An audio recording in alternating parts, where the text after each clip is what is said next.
El tema de esta clase es trauma craneoencefálico.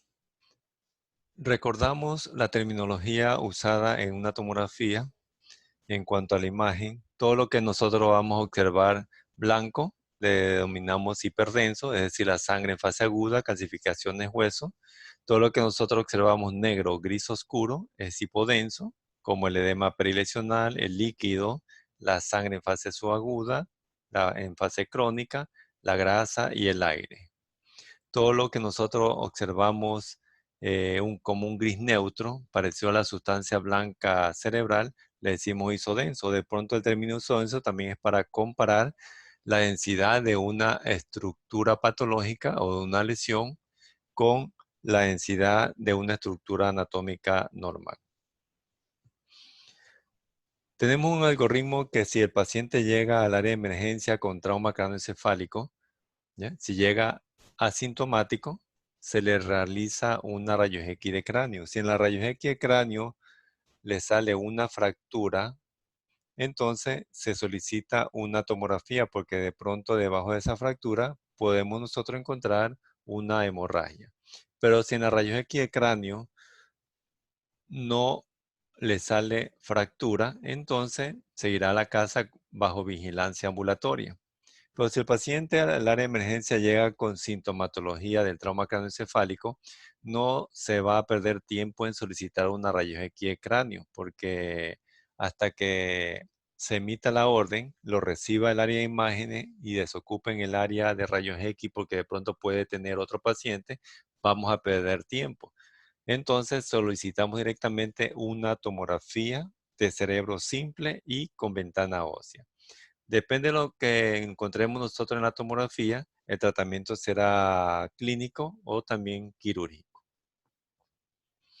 ¿Qué es lo que nosotros podemos o tenemos que esperar cuando nos llegue la tomografía computarizada de cerebro en este paciente con trauma craneoencefálico, ¿no? Entonces tenemos que pensar en esperar hemorragias o llamados también hematomas, dentro de los cuales nosotros tenemos el epidural, el subdural y el hematoma parenquimatoso. También vamos a encontrar hemorragia subaracnoidea en el sistema ventricular, hemorragia subgaleal, la presencia de aire en la cavidad craneal que le conocemos como neumoencéfalo y el edema cerebral. ¿Qué ocurre cuando sucede un trauma craneoencefálico, no? Se va a romper el vaso y se va a verter la sangre hacia el espacio donde está sucediendo en el lugar anatómico de la hemorragia. En la sangre nosotros tenemos eritrocitos llamados también glóbulos rojos y dentro de los mismos tenemos nosotros la hemoglobina. El momento que la sangre sale, la hemoglobina está en forma de oximoglobina. Posteriormente pasa el tiempo, las horas, los días, entonces la oximoglobina va cambiando y se va transformando a desoximoglobina, después pasa a metahemoglobina intracelular y después a metahemoglobina extracelular y posteriormente a la lisis, ¿ya? O ruptura del glóbulo rojo, ¿no? Mientras estos procesos cambian de manera interna en el eritrocito, a medida que va pasando el tiempo, también lo hace en la tomografía computarizada. Es decir, no vamos a ver de la misma densidad una hemorragia al inicio, en la fase intermedia o en el estadio intermedio, que al final. Van a ser totalmente distintas porque van a haber cambios o modificaciones internas en la sangre y también van a haber cambios en la adquisición de las imágenes por días. Es por ello que nosotros tenemos 5 estadios en las hemorragias. Tenemos el hiperagudo, el subagudo temprano, el subagudo tardío y el crónico, ¿no? Ahí vemos nosotros el tiempo de cada estadio, es un tiempo promedio, ¿ya? En estos 5 estadios, ¿no? Pero estos estadios nosotros los vamos a estudiar mejor en una resonancia magnética porque este examen es más sensible para visualizar estos estadios. En cambio, en tomografía solo vamos a estudiar el estadio agudo, subagudo y crónico, ¿no? Esos 3 estadios vamos a verlos nosotros en tomografía computarizada de cerebro. Empezamos con los hematomas principales, que es el epidural, el sudural y el parenquimatoso. El nombre de estos hematomas se lo dan o lo llevan por el sitio donde está localizada la sangre. En este caso, epidural, en el espacio epidural, el otro en el espacio sudural o de pronto en el lóbulo o en el parénquima cerebral. El comportamiento de estos hematomas en tomografía depende del estadio. Nosotros lo podemos ver hiperdenso, es decir, de color blanco en el estadio agudo, isodenso, es decir, de color gris en estadio subagudo, o hipodenso, es decir, crónico, ¿ya? Es de color negro, ¿no? También vamos a tener nosotros el efecto de masa, porque están ocupando espacio en la cavidad craneal. Los dos signos principales de efecto de masa que podemos encontrar nosotros en una tomografía de cerebro es el colapso o semicolapso del ventrículo lateral adyacente y también el desplazamiento de las estructuras de la línea media hacia el lado contrario, ¿no? Entonces ahí tenemos nosotros los tres tipos de hematomas principales. Tenemos el hematoma epidural por encima de la dura madre, que es este cordón de color morado, el hematoma sudural por debajo de la dura madre y por encima del aracnoide, que en este caso no la vemos en este esquema, y el hematoma parenquimatoso, que se encuentra en el parénquima cerebral. Veamos el hematoma epidural, ¿no? Que es de origen arterial porque en este espacio es rico en vascularización arterial. Se localiza por encima de la dura madre, por eso se llama epidural, por encima de la dura madre, y por la parte anatómica se encuentra entonces localizado por debajo del hueso, por debajo de la tabla ósea interna, ¿no? Tiene forma biconvexa porque esta región anatómica va a adoptar esa forma, ¿no? Ya mencionamos el comportamiento, se ve hiperdenso en la fase aguda, isodenso en la fase o estadio subagudo, e hipodenso en el estadio crónico. Ahí nosotros tenemos una imagen biconvexa y sabemos que es un hematoma epidural, porque el hematoma epidural tiene esa forma biconvexa, ¿no? Hay desplazamiento de la estructura de la línea media interhemisférica hacia el lado contrario y también un colapso del ventrículo lateral adyacente. Ahí tenemos nosotros un estudio tomográfico de un hematoma epidural. Vamos a describir una imagen tomográfica. Tenemos que aprendernos las tres líneas que están ahí de color naranja, es decir, el tipo de examen, la descripción propiamente dicha y la impresión diagnóstica. ¿Ya? Entonces, empezamos a la descripción. Estamos ante una tomografía de cerebro simple, donde observamos y vamos señalando una imagen hiperdensa de forma biconvexa que está localizada en la región temporo-occipital del lado izquierdo y que va a provocar un semicolapso del cuerno frontal del ventrículo lateral izquierdo y un desplazamiento de la línea media interhemisférica y sus estructuras hacia el lado contrario. Entonces, nuestra impresión diagnóstica sería hematoma epidural agudo temporo-occipital izquierdo. Ahí estamos ante otra tomografía del cerebro simple, donde nos encontramos y observamos una imagen biconvexa hiperdensa localizada en la región temporal y también un poco parietal del lado derecho y la señalamos, ¿no? Desde el borde interno del hematoma y tenemos acá el borde externo de este hematoma, ¿no? Que provoca colapso del cuerno frontal del ventrículo lateral derecho y desplazamiento de las estructuras de la línea media hacia el lado contrario. Entonces, como diagnóstico tenemos un hematoma epidural agudo temporo-parietal del lado derecho. Con la misma descripción, ¿no? Encontramos ahí una imagen hiperdensa de forma biconvexa localizada en la región parietal del lado derecho, que es la que nosotros señalamos en este momento, que desplaza la línea hemisférica hacia el lado contrario y corresponde a un hematoma epidural agudo parietal del lado derecho. En esta tomografía de cerebro simple observamos una imagen en forma biconvexa, ¿ya?, que es isodensa a la sustancia blanca, es decir, es gris, ¿ya? Isodensa a la sustancia blanca, localizada en la región frontoparietal del lado izquierdo. A la vez vemos nosotros otra imagen con las mismas características a la anterior, pero en la región parieto-occipital del mismo lado. Hay colapso del ventrículo lateral y desplazamiento de las estructuras de la línea media interhemisférica hacia el lado contrario. Nos vamos al hematoma subdural, es de origen venoso. Se está localizando subdural debajo de la dura madre y por encima del aracnoide y va a tener la forma de semiluna, ¿ya? El comportamiento es el mismo que el resto de los hematomas.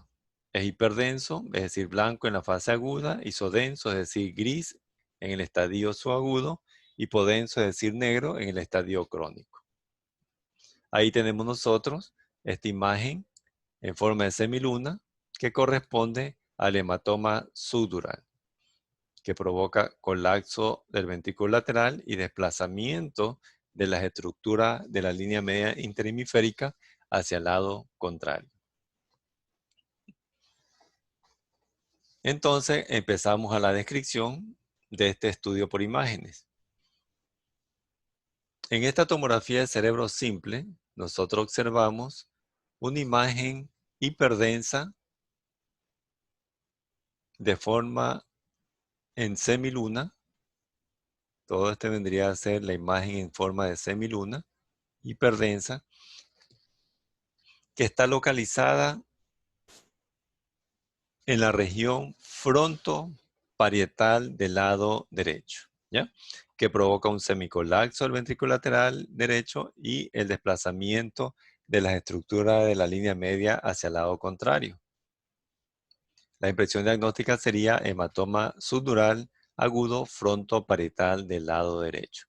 Para recordar el hematoma subdural, de pronto podemos relacionar la primera letra de la palabra subdural con la primera letra de la forma de semiluna, SS, ¿no?, de manera mnemotécnica, ¿no?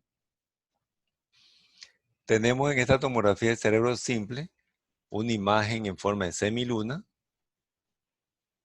isodensa a la sustancia blanca del parénquima cerebral porque es gris, localizada esta imagen en la región parietal del lado izquierdo y decimos que corresponde a un hematoma subdural subagudo parietal izquierdo. De la misma manera observamos otra imagen con las mismas características, pero en la región parietal del lado derecho.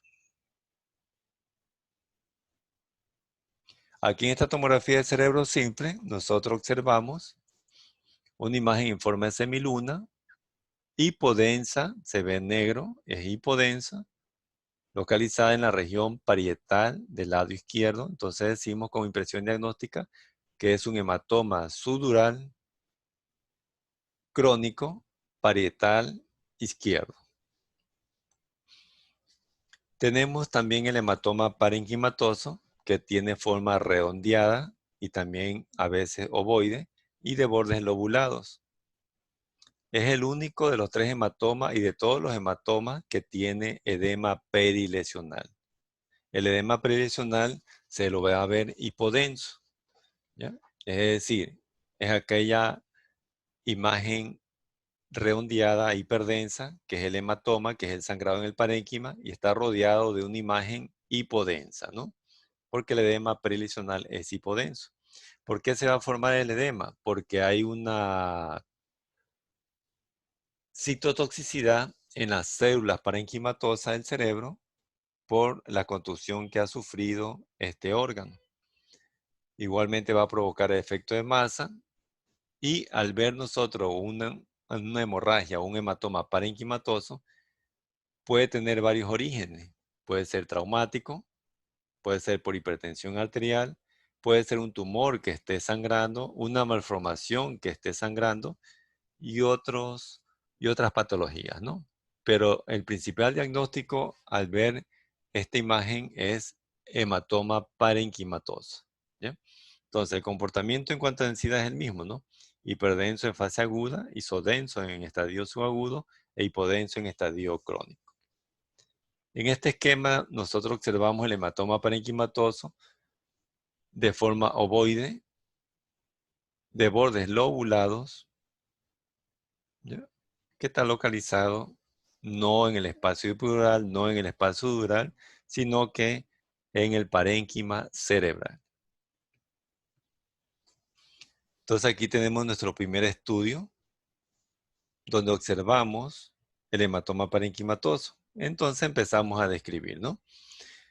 Estamos ante una tomografía de cerebro simple, donde observamos una imagen redondeada, hiperdensa, es la que estamos señalando en este momento, de bordes lobulados, y está rodeado por esta hipodensidad que corresponde al edema perilesional,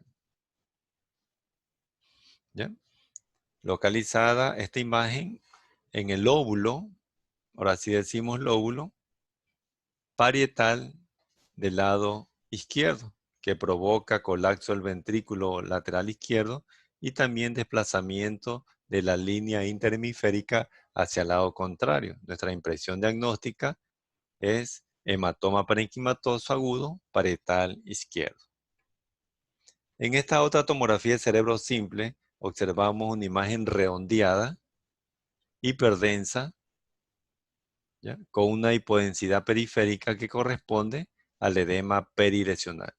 Y está localizada esta imagen en el óvulo parietal izquierdo. Nuestra impresión diagnóstica es hematoma parenquimatoso agudo parietal izquierdo. Otro hematoma parenquimatoso, pero en el óvulo temporal derecho, como una imagen ovoidea de bordes lobulados, rodeado de edema perilesional. Tenemos otro hematoma parenquimatoso, como una imagen redondeada, hiperdensa. Entonces está localizada esta imagen en uno de los tres núcleos de la base, ¿ya? Del cerebro, núcleos basales. Tenemos acá podemos nosotros identificar el núcleo caudado, el núcleo lenticular y el tálamo. Entonces, la hemorragia está localizada en el núcleo lenticular del lado derecho. Otra hemorragia en los núcleos basales, pero no podemos nosotros individualizar en qué núcleo basal se encuentra, sino que decimos en los núcleos basales del lado izquierdo, ¿no? Está tanto tomando, afectando el núcleo lenticular como parte del tálamo.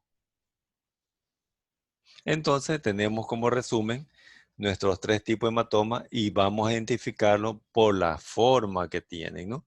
Entonces, es biconvexo, el epidural, en forma de semiluna, el subdural, y de forma ovoide o redondeado, el hematoma parenquimatoso. Entonces, de esa manera nosotros vamos a identificar estos tres tipos principales de hematoma. Continuamos con las otras hemorragias cerebrales, como es la hemorragia subaracnoidea en el sistema ventricular y el hematoma subgaleal. Recordamos que el espacio subaracnoideo es el que está formando los surcos y las fisuras cerebrales, es decir, entre las circunvoluciones cerebrales y entre los lóbulos cerebrales, ¿no? Esto vendría a ser la cisura y estos son los surcos. Recordamos los espacios meningios, epidural, subdural, y aquí tenemos nuestro espacio subaracnoideo, ¿no? Espacio subaracnoideo, todo esto gris, espacio subaracnoideo, por debajo del aracnoide y por encima de la pía madre, y es el que está formando los surcos y las fisuras cerebrales.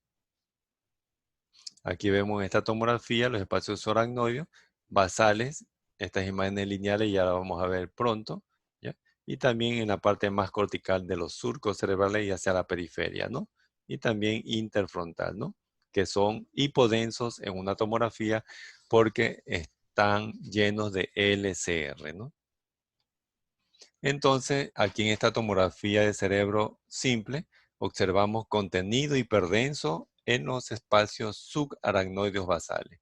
Entonces, como impresión diagnóstica, en la descripción que estamos haciendo en este momento, es hemorragia subaracnoidea, ¿no? Entonces, aquí tenemos la hemorragia subaracnoidea, pero para poder señalar apropiadamente cuál es la hemorragia subaracnoidea, tenemos que recordar cómo es el espacio subaracnoideo normal a ese nivel de corte, y lo vemos en la imagen pequeña superior a su izquierda. Entonces, el espacio subaracnoideo corresponde a esta imagen lineal muy fina, hipodensa, negra, ¿ya? Que se encuentra entre los lóbulos, ¿no? Cerebrales, ¿no? Y este espacio más amplio, hipodenso, corresponde a la cisterna, ¿ya? Por debajo está la supracelular y también la cisterna supraquiasmática, ¿no? Que es hipodenso. Entonces ya podemos nosotros discernir que esto hiperdenso, esto blanco, corresponde a la hemorragia subaracnoidea, ¿no? Y que tiene un aspecto, una forma de una estrella. Pero recordar no confundir con otra estructura que tiene el mismo aspecto en forma de estrella, que es el polígono de Willis, que también se va a ver hiperdenso porque se le ha inyectado medio de contraste, y el medio de contraste viaja por la luz vascular, ¿no? La diferencia es que las paredes o los bordes del polígono de Willis son bien definidos. En cambio, los bordes de la hemorragia subaracnoidea son mal definidos, ¿ya? Porque es sangre en el espacio subaracnoideo, ¿no? En cambio, el polígono de Willis, por sus paredes vasculares, se definen bien, ¿ya? Esta es la descripción que ya hemos mencionado, ¿ya? Y acá tenemos otra tomografía de cerebro simple, donde encontramos contenido hiperdenso en los espacios subaracnoides a este nivel, ¿no? Entonces, tenemos que recordar a este nivel de corte del cerebro cómo se ven los espacios subaracnoideos, ¿no? Entonces, tenemos aquí el espacio subaracnoideo en la línea media interfrontal, se lo ve hipodenso, se lo ve negro normalmente, pero acá se ve con un contenido hiperdenso. Igualmente, la cisura de silvio derecho, la cisura de silvio del lado izquierdo, que tienen que ser hipodensas, es decir, de color negro. Acá se ven hiperdensa o con un contenido hiperdenso. Igualmente acá la cisterna cuadrigeminal se ve hipodensa, pero acá tiene un contenido hiperdenso que corresponde a la hemorragia subaracnoidea. Igualmente, contenido hiperdenso en la cisura de silvio, ¿ya? En el espacio subaracnoideo, en la línea media interfrontal, parte de la cisura del silvio, ¿ya? Hemorragia subaracnoidea. Nos vamos a la hemorragia del sistema ventricular. Entonces, ahí nosotros observamos contenido hiperdenso en los ventrículos laterales, ¿no? Pero para nosotros señalar apropiadamente o de manera visual dónde se encuentra la hemorragia en los ventrículos laterales o cuál es, entonces tenemos que recordar la anatomía normal de los ventrículos laterales y lo vamos a ver nosotros hipodenso, ¿no? Porque esto es LCR, ¿no? En cambio acá nosotros vemos un contenido hiperdenso que correspondería a la hemorragia en los ventrículos laterales, ¿ya? Entonces se vendría a corresponder a la descripción que ya hemos hecho. Otra tomografía de cerebro simple, observamos contenido hiperdenso en el ventrículo lateral derecho y en el ventrículo lateral del lado izquierdo. Entonces decimos que es hemorragia en los ventrículos laterales. También llama la atención hemorragia subaracnoidea, ¿ya? Este contenido hiperdenso en los espacios subaracnoideos. Otra hemorragia en los ventrículos laterales, tanto derecho como izquierdo, por su contenido hiperdenso. Y acá nosotros observamos contenido hiperdenso en el cuarto ventrículo. Entonces es una hemorragia en el cuarto ventrículo. Pero para señalarlo apropiadamente o de manera visual, saber dónde está la hemorragia, tenemos que recordar que el cuarto ventrículo se encuentra en la fosa posterior, por delante de la protuberancia, perdón, por detrás de la protuberancia y por delante del cerebelo. Esa imagen hipodensa, ¿no?, que observamos aquí en la fosa posterior, ¿no? Esto vendría a corresponder al cuarto ventrículo. Entonces, nos vamos a la tomografía donde tenemos la hemorragia. Entonces, señalamos que tenemos aquí contenido hiperdenso en el cuarto ventrículo, que corresponde a la hemorragia en el cuarto ventrículo.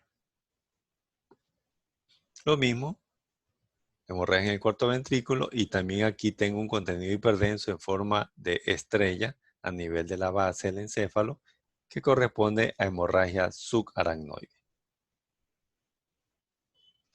Y nos vamos al hematoma subgaleal en esta tomografía de cerebro simple, donde observamos el engrosamiento e hiperdensidad de los tejidos blandos extracraneales, ¿ya?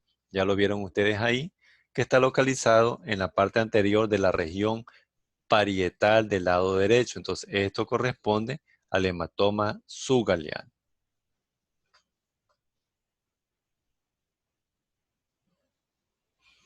También podemos encontrarnos con el edema cerebral, ¿ya?, donde nosotros observamos fisiopatológicamente vasodilatación, ¿ya? Entonces, el cerebro vamos a ver aumentado de volumen, ¿ya?, fisiopatológicamente con bastante cantidad de líquido, por eso se llama edema. Y recuerden que el edema es igual a líquido y el líquido es igual a hipodensidad, porque el líquido por tomografía se va a ver hipodenso, ¿ya? Entonces vamos a observar que el parénquima es hipodenso, ¿no? Se lo observa hipodenso. Y como está aumentado el volumen, entonces vamos a ver una pérdida, una mala diferenciación entre sustancia gris y sustancia blanca, ¿ya? Va a haber un colapso de los ventrículos laterales, un borramiento de los surcos y cisuras cerebrales, y también va a haber borramiento de las cisternas cerebrales. Entonces, ahí tenemos nosotros una tomografía del cerebro simple. Observamos una hipodensidad difusa en todo el parénquima cerebral. Esta hipodensidad me indica que el cerebro o el parénquima está lleno de líquidos, ¿ya? Hablando desde el punto de vista celular, ¿no? Aquí hay una mala diferenciación de sustancia gris y sustancia blanca. ¿Por qué? Porque yo no puedo discernir visualmente cuál es la sustancia gris ni cuál es la sustancia blanca, por la densidad que tiene, por la hipodensidad que tiene, ¿no? ¿Ya? Aunque sabemos que, bueno, aquí tengo la sustancia gris, aquí tengo la sustancia blanca, pero visualmente no puedo discernir y diferenciar entre estas dos sustancias del parénquima cerebral. Por lo tanto, tampoco va a haber surcos ni cisuras cerebrales, están borradas. Cisternas igualmente no se van a ver, están borradas. Y hay colapso de los ventrículos laterales, ¿no? Entonces, nuestra impresión diagnóstica es edema cerebral. Nos vamos a las fracturas craneales, que nosotros podemos encontrar algunos tipos de fracturas, desde simples. Hay fracturas con fragmentos y hundimiento del fragmento óseo o con desplazamiento de los fragmentos óseos. Puede estar asociados a cuerpos extraños, por lo general metálicos, ¿ya? Y también podemos observar en esta tomografía donde hay fractura la presencia de aire en cavidad craneal, que es el neumoencéfalo.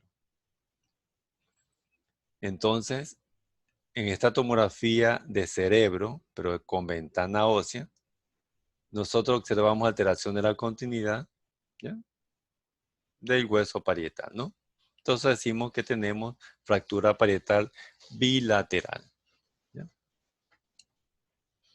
Igualmente acá hay una fractura parietal izquierda con hundimiento del hueso.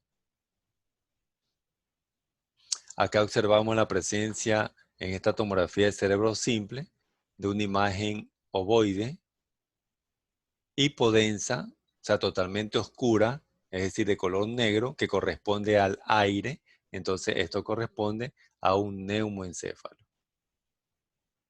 Igualmente, en esta tomografía de cerebro simple, observamos una imagen redondeada, hipodensa. Este hipodenso, como es negro, entonces es aire, ¿ya? Está localizado en la región frontal del lado derecho, ¿ya? Por lo general, el neumoencéfalo lo vamos a encontrar arriba de la imagen, sea, de esta imagen, o en la región anterior de la cavidad craneal. ¿Por qué? Porque el paciente está en decúbito dorsal en el momento que se realiza la tomografía y por ende el aire tiende a ascender, ¿no? Tampoco tenemos que confundirnos con otra presencia de aire, otra imagen aérea, ¿ya? Que se encuentra acá en la parte anterior en el hueso frontal, que es el seno frontal. No podemos confundirnos con el neumoencéfalo, porque el aire del seno frontal está inmerso en el hueso, es decir, que está rodeado de hueso. En cambio, el neumoencéfalo está metido en la cavidad craneal. Resumiendo, los hallazgos que nosotros podemos encontrar en un trauma craneoencefálico son los siguientes. El hematoma epidural, y lo señalamos, el hematoma subdural, el hematoma parenquimatoso, la hemorragia ventricular, en este caso en los ventrículos laterales, hemorragia subaracnoidea y el hematoma subgaleano. Entonces, son 6 tipos de hemorragias comunes que nosotros nos podemos encontrar y que podemos nosotros fácilmente identificar. ¿Por qué? Porque cada una de estas hemorragias o estos hematomas tienen sus características propias. No podemos confundirnos un hematoma epidural de un subdural, ni mucho menos de un parenquimatoso. Se distingue por la forma que tienen, ¿ya? Y tampoco podemos confundirnos del resto de hemorragia, porque cada hemorragia tiene características propias de manera visual en la tomografía computarizada del cerebro. También tenemos el edema cerebral, las fracturas del hueso craneal y la presencia de neumoencéfalo, ¿ya? Entonces, cada patología tiene características propias, ¿no? Entonces, con eso nosotros terminamos el tema de trauma craneoencefálico observado por tomografía cerebral o tomografía de cráneo, ¿no?